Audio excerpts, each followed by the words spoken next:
रेणु जी, स्वागत है आपका स्टार न्यूज के इस खास कार्यक्रम में। हम बात करने जा रहे हैं, प्रधानमंत्री आज राज्यसभा में राष्ट्रपति के अभिभाषण पे जवाब दे रहे थे, बोल रहे थे और तकरीबन काफ़ी लंबी बातचीत प्रधानमंत्री की रही। उस पर बात करेंगे कि देश के लिए, पार्लियामेंट के लिए प्रधानमंत्री के स्पीच का क्या इम्प्लीकेशन है, क्या महत्व है। प्रधानमंत्री देश के शीर्ष नेताओं में से हैं, क्या उनकी जवाबदेही है, इस पर चर्चा करने के लिए वरिष्ठ पत्रकार रेणु मित्तल जी हैं। रेणु मित्तल जी, प्रथम दृष्टि में आपको प्रधानमंत्री के उद्घोषण से क्या लगा? देखिए, बहुत ही लंबी स्पीच थी, 1.5 घंटे से ज़्यादा वो बोले, पर उसमें कोई सब्सटेंटिव पॉइंट नहीं था कि उनकी सरकार क्या कर रही है, या जो बातें प्रेसिडेंट की स्पीच में थी कि मेरी सरकार ने ये किया, मेरी सरकार ने वो किया, उसका कहीं कोई उल्लेख नहीं है। उससे इमीडिएटली पहले जब ऑपोजिशन ने रेज़ किया इशू कि जो इंडियंस 104 इंडियंस डिपोर्ट करे गए हैं, कैसे वो उनको हथकड़ियों में लाए, उनके पैरों में चेन बांधा और उनको बिल्कुल ऐसे जैसे जानवर होते हैं किसी तबेले में, उसी तरह रखता गया। 40 घंटे की फ़्लाइट और जिस तरह से उनके साथ व्यवहार हुआ, इंडिया का एक भी प्रोटेस्ट नहीं हुआ। तो इसके इमीडिएटली पहले स्पीच के ये अटैक हुआ प्रधानमंत्री पे, और जो हमारे फॉरेन मिनिस्टर हैं जयशंकर, उन्होंने एक स्टेटमेंट भी दिया। चेयर ने लोगों को वो 3-3 मिनट का मौका दिया जहाँ ये सारे सवाल रेज़ हुए कि क्या अगर कोलंबिया जैसा देश ये इश्यूज़ रेज़ कर सकता है जो उनके नागरिकों के साथ हुआ, तो हिंदुस्तान तो एक बहुत बड़ी पावर है, और जैसे कि ये सरकार कहती है 3rd पावर है इन द वर्ल्ड, वो क्या अपनी आवाज़ नहीं सुना सकते थे अमेरिका को? इस बैकग्राउंड में ये भाषण हुआ प्रधानमंत्री का, जिसमें उन्होंने 60 बार कांग्रेस का नाम लिया और लगातार कांग्रेस को अटैक किया। जब से हिंदुस्तान जन्मा था तब से लेके आज तक कोई ऐसा इशू नहीं है जो उन्होंने नहीं छोड़ा। यहाँ तक कि ये भी कहा कि देव आनंद की फिल्में जो है इमरजेंसी में इन्होंने दिखाने नहीं दिया दूरदर्शन पे। बताओ, हिंदुस्तान के प्रधानमंत्री जो मतलब वर्ल्ड लीडर्स के साथ अपने आप को कंपेयर करते हैं और एसोसिएट करते हैं, इतना घटिया भाषण सुन के तो हमें लगा कि ये क्यों ऐसा हो रहा है। एक इसका रीज़न ये सबका साथ सबका विकास आप कर रहे हैं, उसके एग्जाम्पल तो देते। और ये कांग्रेस तो कर नहीं सकती, उनके लिए फैमिली फर्स्ट है, हमारे लिए नेशन फर्स्ट है। मतलब जो जुमले होते हैं प्रधानमंत्री के, सारा का सारा टाइम उन्हीं जुमलों में चला गया। और इमरजेंसी पे फिर वही अटैक, जवाहरलाल नेहरू पे फिर वही अटैक, कैसे कोटा सिस्टम रहा, लाइसेंस सिस्टम रहा, लोगों को आज़ादी नहीं थी क्योंकि उस टाइम प्रोडक्शन कम थी। आप खुले मार्केट में चीज़ें नहीं छोड़ सकते थे, अब नहीं हो तो लूट हो जाती, और आपने तो सब कुछ हैंड ओवर कर दिया एक पर्टिकुलर इंडस्ट्रीज को। अगर ये सिस्टम कोटा, लाइसेंस, परमिट उस टाइम नहीं होता, जब हिंदुस्तान एक नया देश था और अपने बहुत सारी मुश्किलों से गुजर रहा था, तो क्या ये कंट्री सरवाइव कर पाती, या सबको जो मिलना चाहिए था वो मिलता? बिना सोचे समझे प्रधानमंत्री अटैक करे जा रहे हैं। इसका एक बैकग्राउंड मेरे को ये भी लगता है कि राहुल गांधी का जो भाषण हुआ लोकसभा में, वो बहुत ही सीरियस, सोबर, सब्सटेंटिव भाषण था, जिसमें उन्होंने इश्यूज़ रेज़ किए, मैन्युफैक्चरिंग का, प्रोडक्शन का, हम चाइना से कैसे कम्पीट करेंगे, यूएस को कैसे टेक ऑन करेंगे। तो इसमें जो एक माहौल था, एक स्टडी इन कॉन्ट्रास्ट है इन दोनों भाषणों में। जो पॉलिटिक्स के स्टूडेंट्स हैं, अगर वो राहुल गांधी का यूट्यूब पे भाषण देख सकते हैं और आज का प्रधानमंत्री का देखें, तो आप सोचें कि कौन इसमें लीडर है और कौन नहीं है। क्या हिंदुस्तान का प्रधानमंत्री को इस टाइप का लैंग्वेज यूज़ करना चाहिए था? रेणु जी, 2 पॉलिटिकल पार्टियां, प्रिंसिपल पार्टियां हैं, कांग्रेस और बीजेपी। दोनों के विचार में मौलिक विभेद है। एक पार्टी कंजर्वेटिव है, दूसरी पार्टी प्रोग्रेसिव है। तो जाहिर है कि प्रधानमंत्री अपनी पार्टी का पक्ष लेते हुए कांग्रेस का कब्र खोदेंगे और खोदते रहे हैं। इसमें कोई अचरज की बात नहीं है। तमाम उनके स्पीच प्रधानमंत्री के कांग्रेस के इर्द गिर्द, जवाहरलाल नेहरू के इर्द गिर्द ही घूमते रहा है। हालांकि प्रधानमंत्री ने अपनी उपलब्धि को भी गिनाई, शिक्षा में परिवर्तन की बात की, हेल्थ की बात की, कोरोना में सफलता की बात की, तमाम बात राज्यसभा में उन्होंने की। लेकिन वो कोई नई बात नहीं थी, वो कोई पॉलिसी मैटर नहीं था, वो कोई भारत के विजन का कोई पत्र नहीं था, विजन के बारे में कोई उद्देश्य नहीं था। तो प्रधानमंत्री अपने पार्टी का पक्ष रख रहे थे। चूँकि दूसरे कोई उतने मजबूती से पक्ष नहीं रखते हैं, इस वजह से प्रधानमंत्री को रखना पड़ा। आपको क्या लग रहा है कि फंडामेंटल कमी कहाँ रही है?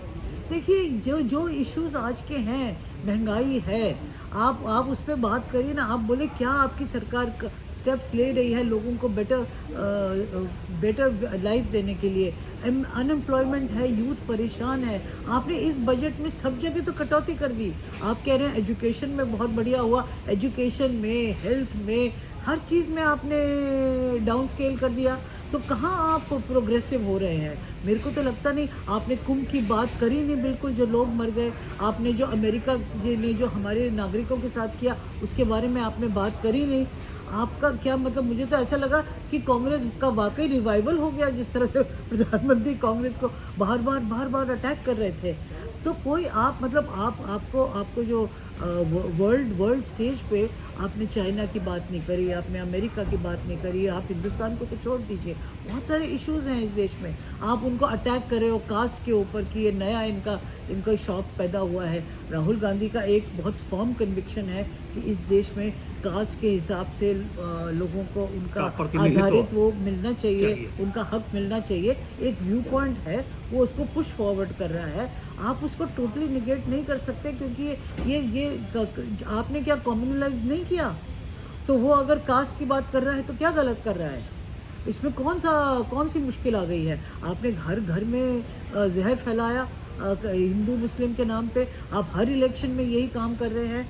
तो क्या और जो राहुल गांधी ने सवाल पूछे उनको बहुत सारे कि क्या 70 लाख वोट का इजाफा हुआ 5 महीने में महाराष्ट्र में, क्या किसी सरकार को जवाब नहीं देना चाहिए इस पे? अगर parliament floor of the house पे लीडर ऑफ द ऑपोजिशन ये चार्ज लगा रहा है रूलिंग पार्टी पे, इलेक्शन कमीशन पे कितने सारे चार्जेस लगे, चुप, बिल्कुल चुप। और क्या एक ही वायरल वो आया था इंजेक्शन, क्या कहते हैं, कोरोना में, उसके पहले क्या हिंदुस्तान में पोलियो इरेडिकेट नहीं हुआ? क्या बहुत कुछ नहीं हुआ? तो आप ऐसे बिहेव कर रहे हैं कि जैसे कुछ हुआ ही नहीं। ये देखिए, एक मिडिल पाथ हमेशा ठीक रहता है। आप अटैक करिए ज़रूर, वो आपके पॉलिटिकल ओपोनेंट हैं, आप क्यों नहीं उनको अटैक करेंगे? पर ये कहना कि कुछ हुआ ही नहीं 70 साल में, हमेशा प्रधानमंत्री मोदी यही बात करते हैं। तो मुझे लगता है कि उनका जो एक सीरियस पर्सोना है उसमें काफ़ी डेंट आता है, क्योंकि जो सीरियस लोग हैं इस देश में वो सोचते हैं कि क्यों प्रधानमंत्री होकर वो ऐसी बातें कर रहे हैं। रेणु जी, जिस तरीके से आपने देखा सुना कि राष्ट्रपति के अभिभाषण में क्या मुख्य बिंदु रही हैं, राष्ट्रपति के अभिभाषण में भी कोई भारत के विजन का पत्र नहीं दिखा। राष्ट्रपति भी वही टेप रिकॉर्ड की बातें कहती रहीं जो पिछले 10 सालों में हुआ है। नई बात राष्ट्रपति के अभिभाषण में भी नहीं आया और प्रधानमंत्री उस पर जवाब दे रहे हैं। तो जाहिर है प्रधानमंत्री के जवाब भी उन्हीं दायरों के इर्द गिर्द घूमता रहेगा, और वो घूमा। नई बात कुछ नहीं आई, और नई बात अपने सरकार की उन्होंने उपलब्धि गिनाई, और जो उसके अलावा जो चीज़ बचा वो कांग्रेस पे अटैक बचा। अब बात आती है कि देश के प्रति उनका विजन क्या है, आगे आने वाले दिन में किस तरीके से बीजेपी देश को आगे ले जा रही है। एक सवाल रेणु जी, दिल्ली में हाल में मतदान हुआ है, रिजल्ट आने वाले हैं, 8 तारीख को रिजल्ट आने वाला है, उसके बारे में भी हम आपसे चर्चा करेंगे। आपको लग रहा है जिस तरीके से एग्जिट पोल ने बीजेपी की जीत दिखाई है, मतलब 13 एग्जिट पोल में से 9 एग्जिट पोल कह रहे हैं कि बीजेपी की सरकार बन रही है, सिर्फ 3 रो पीट के केजरीवाल की सरकार बना रहे हैं। और जिस तरीके से मोदी जी ने इसका श्रेय लिया है कि हमने जो बजट दिया है, हमने जो 12 लाख तक का इनकम का छूट दिया है, उससे जनता खुश होकर, मिडिल क्लास खुश होकर बीजेपी की झोली उन लोगों ने भर दी है। तो आपको लग रहा है इसमें सत्यता है? देखिए, जो ये एग्जिट पोल आए हैं इनमें से एक चाणक्य को छोड़ के उसने अपना नाम बदल लिया, चाणक्य स्ट्रेटेजीज कर लिया है। किसी ने, आपने कभी नाम सुना इन एग्जिट पोलस्टर्स का? सब नए लोग हैं जो आए हैं, वो एग्जिट पोल ले आए हैं। और मैंने तो यहाँ तक सुना है कि स्टूडियोज़ को कहा गया कि आप इन एग्जिट पोल्स को प्ले अप करिए, उसके बाद फिर हम देखते हैं क्या करना है। तो प्रॉब्लम ये है कि बहुत सारे इश्यूज़ हैं। अब आप 12 लाख की बात करते हैं, आप कह रहे हैं कि आप मतलब मॉरल कोड ऑफ कॉन्डक्ट को ही ब्रेक कर रहे हैं। फिर आप बड़े एडवर्टीजमेंट दे रहे हैं उसी दिन चुनाव के कि हमने इतना लोगों को दिया, अब लोग हमको इस पे वोट करें। तो ये तो इलेक्शन कमीशन क्या ब्लाइंड एंड डेफ है, क्या है, कुछ समझ में नहीं आता कि कुछ तो लेवल प्लेइंग फील्ड होना चाहिए। आप एक कॉन्स्टिट्यूशनल पोस्ट पे बैठे हैं, आपके पास हज़ारों कंप्लेंट्स आती हैं ऑपोजिशन से, आप मुस्कुराते हैं, हाथ मिलाते हैं, हो सकता है चाय भी पिलाते हों, और फिर आप कहते हैं चलिए चलिए आप हम देख लेंगे। ये लगातार हो रहा है, ये महाराष्ट्र में हुआ, ये हर स्टेट में हुआ, और पर कोई जवाब नहीं है कहीं पर।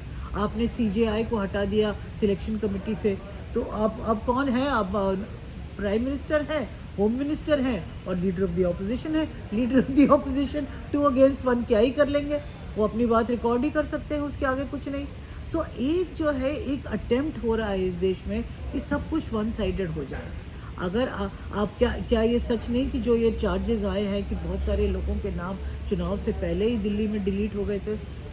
अगर ये है और लोग इस पर एक्सप्लेनेशन मांग रहे हैं, लोगों का वोटिंग राइट्स नहीं है, तो इस पे क्या इलेक्शन कमीशन जवाब नहीं देगा? आपने पहले कहा कि जो प्रेसिडेंट ने कहा उसी का उत्तर दे रहे हैं। प्रेसिडेंट ने तो कांग्रेस को गाली नहीं दी जिस तरह से मोदी जी ने 60 बार कांग्रेस का नाम लेके उसको गाली दी। तो इनका एक अंदर से जो है एक प्रधानमंत्री वाला रवैया नहीं है कि जैसे वो सड़क छाप होते हैं ना, वो कहते हैं कि भाई नहीं ठीक है, इसको अटैक करो, इसको मारो, इसको कूटो, इसको कुचलो, इसको ख़त्म करो, हम ही सुप्रीम लीडर हैं। एक एरोगेंस ऑफ पावर है, और एरोगेंस ऑफ पावर जैसे मैं हमेशा बोलती हूँ बहुत ज़्यादा दिन नहीं चलती।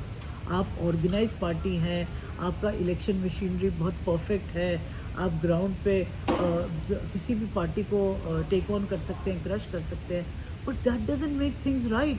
अगर इसमें आप एथिकल नहीं हैं, आप इसमें मोरालिटी नहीं है, आप इसमें सही डायरेक्शन में नहीं जा रहे, तो फिर क्या आप तो बस एक इलेक्शन फाइटिंग मशीनरी हो गए ना। और फिर इसमें गवर्नेंस वगैरह और देश के हित की बात कहाँ से आ गई? रेणु जी, हिंदुस्तान एक डेवलपिंग कंट्री है, पॉलिटिकल सिस्टम इवॉल्व हो रहा है। ये कल्चर बीजेपी का है, दूसरा कल्चर कांग्रेस का है।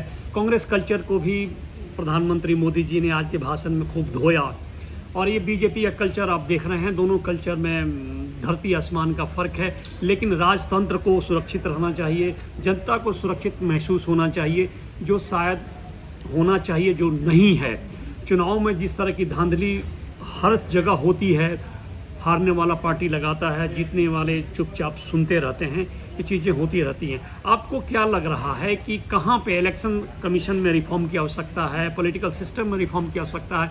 आखिर ये सब जो कंप्लेन है कहाँ जाकर ख़त्म होता है? कहीं ना कहीं प्रधानमंत्री ने लोकसभा में कहा था कि आगे आने वाले दिन में हम चीफ जस्टिस को उस पैनल में रखेंगे, कुछ उन्होंने संवैधानिक पहलू की बात की, सजेस्ट किया। तो आपको लग रहा है कि चीज़ें ये सही दिशा में बढ़ रही हैं?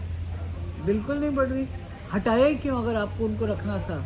और रखना था तो अभी 2-4 दिन में मीटिंग होने वाली है नए इलेक्शन कमीशन का सिलेक्शन करने के लिए, तो वो क्या वो CJI के साथ ही होगा? कैसे होगा? देखिए एक इंटेंशन होती है, इंटेंशन सही नहीं है। पावर बहुत सबसे बेसिक इनका रिक्वायरमेंट हो गया है, किसी भी कीमत पे, किसी भी तरह से, कैसे भी हमको पावर में रहना है, उसके लिए हमको चाहे कुछ भी कर। अब आप मुझे बताइए, ऑपोजिशन पार्टीज़ कहाँ जाएंगी, किसको कंप्लेन करेंगी? इलेक्शन कमीशन के पास जाते हैं, वहाँ कोई सुनवाई है नहीं। सुप्रीम कोर्ट जाते हैं, वहाँ सालों साल केसेस लिंगर ऑन होते हैं। सुप्रीम कोर्ट के पास ना इतना टाइम है, ना इंक्लिनेशन है, ना इंटेंशन है। तो आदमी फिर मीडिया के सामने रोता है। ज़्यादातर मीडिया तो वही है जो main line media so called कहते हैं, वो जो चला रहे हैं और जो सरकार के इशारे पे चल रहे हैं। उनकी अपनी मजबूरियां हो सकती हैं या मन से करते हैं, ये मुझे नहीं पता, पर ये हो रहा है। तो ऑपोजिशन पार्टीज़ कहाँ जाके रोएं? और ये सिस्टम कैसे ठीक होगा, आप मुझे बताइए। पूरा एक रिफॉर्म चाहिए। रिफॉर्म कौन करेगा? रिफॉर्म तो पार्लियामेंट करेगा, सरकार का इनिशिएटिव होगा तो भी होगा ना। अब आप वक्त में देख लीजिए, जितनी भी रूलिंग पार्टी के अमेंडमेंट्स है सब एक्सेप्ट हो गए क्योंकि उनके पास ब्रूट मेजॉरिटी है, और ऑपोजिशन के अमेंडमेंट जो थे वो सब फेंक दिए गए। तो कहाँ आपको कहीं से लगता है कि कहीं कोई रिफॉर्म्स की गुंजाइश रह गई है इस सिस्टम में? या अगर एक जो लीडर है वो फेयर माइंडेड नहीं होगा, वो सबको साथ लेके जो ये बार बार बोलते हैं सबका साथ सबका विकास, मुझे तो लगता नहीं कि यहाँ बीजेपी के अलावा किसी का भी साथ है और किसी का भी विकास है। वो क्योंकि बिल्कुल ऑपोजिशन, ना कोई ऑल पार्टी मीटिंग होती है, ना कोई डिस्कशन होता है, ना उनको कॉन्फिडेंस में लिया जाता है, ना प्रधानमंत्री कभी उनको बुलाते हैं, कहें कि ये फॉरेन पॉलिसी का, एक बांग्लादेश पे ज़रूर फॉरेन मिनिस्टर ने की थी, उसके अलावा कुछ नहीं हुआ, कभी नहीं होता मीटिंग, पार्लियामेंट के ईव पे भी नहीं होता, प्रधानमंत्री इंटरेक्ट ही नहीं करते, बस इनका वन वे मोनोलॉग है। जब कभी उनको भाषण देना होता है वो आते हैं 1.5, 2, 4 घंटे भाषण देते हैं और चले जाते हैं। इंटरेक्शन नहीं है, डिस्कशन नहीं है, डायलॉग नहीं है। रेणु जी, लोकतंत्र में इस तरह की बातें होती रहती हैं। आपको याद होगा इंदिरा गांधी के समय ऐसी परिस्थिति बनी थी जिसका परिणाम हुआ कि जेपी मूवमेंट हुआ, और जेपी मूवमेंट का परिणाम सबसे बदतर रहा। ऐसे नेताओं का जन्म हुआ जो देश को भ्रष्टाचार के गर्त में गिरा दिया। स्थानीय नेताएं इतने पैदा हुए, चाहे मुलायम हो, लालू हो, उत्तर से दक्षिण तक, जो रिजल्ट रेवोल्यूशन का आया वो बेकार निकला। इसी तरीके से राजतंत्र में परिवर्तन होते रहता है, लोकतंत्र में परिवर्तन होते रहता है। ये एक दौर है कंजर्वेटिव शासन का, इसको भी देखते हैं। आने वाले दिन में हम आपसे बात करेंगे। आप स्टार व्यू से आपने बात की, आपका हार्दिक धन्यवाद। Thank you so much.